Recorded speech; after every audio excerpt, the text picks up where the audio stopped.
ಸಾಧಾರಣವಾಗಿ ಉಡುಪಿ ಸ್ಟೈಲ್ ಅಡುಗೆ ಅಂದ್ಕೂಡಲೇ ಎಲ್ಲರೂ ಅಂದ್ಕೊಳ್ಳೋದು ತುಂಬ ಕಾಯಿ ಹಾಕಿ ಮಾಡ್ತಾರೆ ಅಂತ. ಆದರೆ ಇವತ್ತಿನ ಅಡುಗೆನಲ್ಲಿ ಕಾಯಿ ಮಾತ್ರ ಅಲ್ಲ, ತರಕಾರಿನೂ ಬೇಡ, ಈರುಳ್ಳಿ ಟೊಮ್ಯಾಟೊ ಏನೂ ಬೇಡ, 5 ನಿಮಿಷದಲ್ಲಿ ಮಾಡಲೂಬಹುದು. ಯಾವ ಅಡುಗೆ ನೋಡೋಣ ಬನ್ನಿ. ನಮಸ್ತೆ, ನಾನು ನಿಮ್ಮ ಲತಾ, ವೆಜ್ ರೆಸಿಪೀಸ್ ಆಫ್ ಕರ್ನಾಟಕಕ್ಕೆ ನಿಮಗೆಲ್ರಿಗೂ ಮತ್ತೊಮ್ಮೆ ಸ್ವಾಗತ.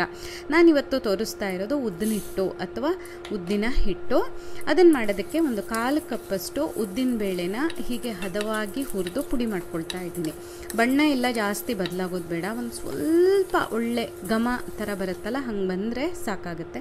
ಅಥವಾ ಈ ಉದ್ದಿನ ಹಿಟ್ಟನ್ನು ಉದ್ದಿನ ಬೇಳೆ ಹುರಿಯದೇ ಸಹ ಮಾಡ್ಬೋದು. ನಿಜ ಹೇಳಬೇಕು ಅಂದರೆ ಹುರಿಯದೆ ಮಾಡಿದರೆ ಒಳ್ಳೆ ರುಚಿ ಇನ್ನೂ ಚೆನ್ನಾಗಿ ಅನಿಸುತ್ತೆ. ಹುರಿದು ಕೂಡ ಮಾಡ್ಬೋದು, ನಿಮಗೆ ಹೇಗೆ ಚೆನ್ನಾಗಿ ಅನಿಸುತ್ತೋ ಹಾಗೆ ಮಾಡಿ. ನೋಡಿ, ಬಿಸಿ ಸ್ವಲ್ಪ ಆರಿದ ಮೇಲೆ ಈ ರೀತಿ ನುಣ್ಣಗೆ ಪುಡಿ ಮಾಡ್ಕೊಳ್ಬೇಕು. ನೀವು ಉದ್ದಿನಬೇಳೆನ ಹಾಗೆ ಪುಡಿ ಮಾಡಿಟ್ಕೊಳ್ಳಿ, ಅಥವಾ ಈ ರೀತಿ ಸ್ವಲ್ಪ ಹುರಿದು ಪುಡಿ ಮಾಡಿಟ್ಕೊಂಡಿದ್ರೆ ನಾನೀಗ ತೋರಿಸುವಂತಹ ಗೊಜ್ಜು ಅಥವಾ ಉದ್ದಿನ ಹಿಟ್ಟೇನಿದೆಯಲ್ಲ ಅದನ್ನು ತುಂಬ ಬಹಳ ಸುಲಭವಾಗಿ ಬೇಗ ಮಾಡಿಬಿಡ್ಬೋದು, 2 ನಿಮಿಷದಲ್ಲಿ ಮಾಡಿಬಿಡ್ಬೋದು.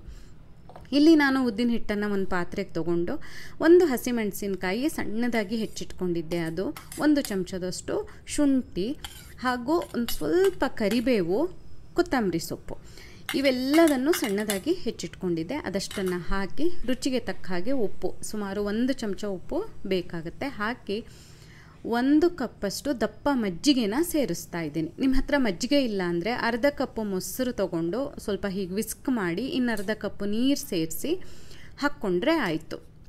ಮಜ್ಜಿಗೆ ಇದ್ದರೆ ಮಜ್ಜಿಗೆನೇ ಹಾಕಿ ಆಮೇಲೆ ಗಂಟಿಲ್ಲದಂತೆ ಹೀಗೆ ನೋಡಿ ಚೆನ್ನಾಗಿ ಕಲಿಸ್ಬೇಕು. ಇದು ಒಂದು ಈ ಮಿಲ್ಕ್ ಶೇಕ್ ಎಲ್ಲ ಇರುತ್ತಲ್ಲ ಆ ಹದಕ್ಕೆ ಇರಬೇಕಾಗತ್ತೆ. ನಾನು ತೋರಿಸ್ತಾ ಇದ್ದೀನಲ್ಲ ಈ ರೀತಿ ಕಲಿಸ್ಕೊಳ್ಬೇಕು. ಮಜ್ಜಿಗೆ ಎಲ್ಲ ನಿಮ್ಮ ಇಷ್ಟ ಪ್ರಕಾರ ಹೆಚ್ಚು ಕಡಿಮೆ ಮಾಡ್ಕೊಳ್ಬೋದು.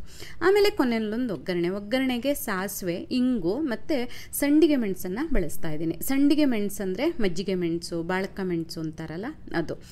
ಈ ಉದ್ದಿನ ಹಿಟ್ಟಿಗೆ ಅಥವಾ ಈ ಗೊಜ್ಜಿಗೆ ಈ ಮೆಣಸನ್ನೇ ಸಾಧಾರಣವಾಗಿ ಬಳಸೋದು. ಹಾಗಂಥೇಳಿ ಅದು ಹಾಕದೇ ಇದ್ದರೆ ಇದಾಗೋದೇ ಇಲ್ಲ ಅಂತೇನಿಲ್ಲ, ನೀವು ಬೇರೆ ಮಾಮೂಲಿ ಒಣಮೆಣಸಿನ್ಕಾಯಿ ಹಾಕಿನೂ ಒಗ್ಗರಣೆನ ಹಾಕ್ಬೋದು. ಇಷ್ಟು ನೋಡಿ ಎಷ್ಟು ಸುಲಭವಾಗುತ್ತೆ. ಆದರೆ ಇದೇನಿದು ಉದ್ದಿನ ಹಿಟ್ಟು ಹಾಗೆ ತಿನ್ನೋದಾ ಅಂತ ಖಂಡಿತ ಯೋಚನೆ ಮಾಡಬೇಡಿ, ತುಂಬ ಅಂದರೆ ತುಂಬ ರುಚಿಯಾಗಿರುತ್ತೆ. ಬಿಸಿ ಅನ್ನದ ಜೊತೆ ಕಲಸಿ ತಿಂತಾ ಇದ್ದರೆ ಯಾವತ್ತಿಗಿಂತ ಜಾಸ್ತಿ ಅನ್ನ ತಿನ್ನೋದಂತೂ ಗ್ಯಾರಂಟಿ. ಟ್ರೈ ಮಾಡಿ ನೋಡಿ ನೀವು. ನಿಮಗೆ ಈ ವಿಡಿಯೋ ಇಷ್ಟ ಆದಲ್ಲಿ ಲೈಕ್ ಮಾಡಿ, ಶೇರ್ ಮಾಡಿ, ಕಮೆಂಟ್ ಮಾಡಿ, ಹಾಗೆ ನಮ್ಮ ಚಾನಲಿಗೆ ಸಬ್ಸ್ಕ್ರೈಬ್ ಮಾಡೋದನ್ನು ಮರಿಬೇಡಿ. ಧನ್ಯವಾದಗಳು.